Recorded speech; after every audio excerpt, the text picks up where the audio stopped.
So, mga grounds for filing motion grounds for filing a motion for speedy trial kani mga ang undue delay. So, the prosecution has kanang taken too long to prepare its case causing undue delay. So, kanang mga kining grounds ani kanang violation of statutory time limits. So, the prosecution nga has failed to comply with statutory time limits for bringing the case to trial. No? Kini mga prejudice to the defendant. No? So the delay has caused prejudice to the defendant such as loss of witnesses, evidence, or memory.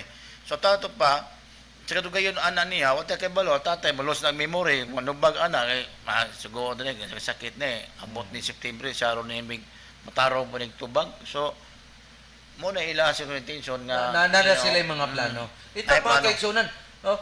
Ang pagpahigayon nining trial sa ato ang kanhi presidente ngadto sa dahig, no? Questionably nagaidaan.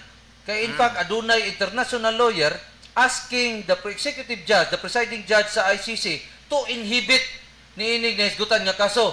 Why? Nganong ni suggest man sila for the inhibition no sa iyahang katungod isip presiding judge niining naisgutan nga kaso because the presiding judge of ICC was seen on video and photo nga naman dahil sila nindot nga relasyon sa mga Marcoses.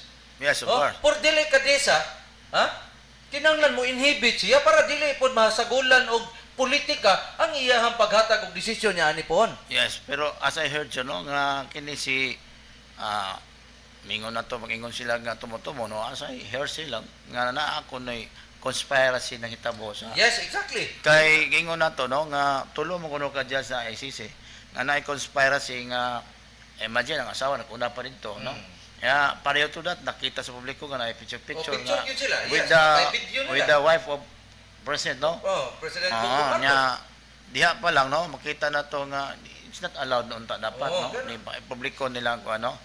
So if that ma-determine na to nga na there was a conspiracy happen no nga pagbaligya or treason our public trust no. So kini it's a part of impeachment. Yes, actually kaning nahitabo karon mga kaigsunan, it could be the legal ground para mapaila nato og impeachment ang ato ang kasamtangang presidente. Kay kung maramanig planado mga kaigsunan kung aton tan-awon, grabe. Gikan sa kadagkuan sa kapulisan ngadto na sa ICC. In fact, sila mo ni provide sa tanang panginahanglanon para lang madali paghatod ngadto sa laing nasod.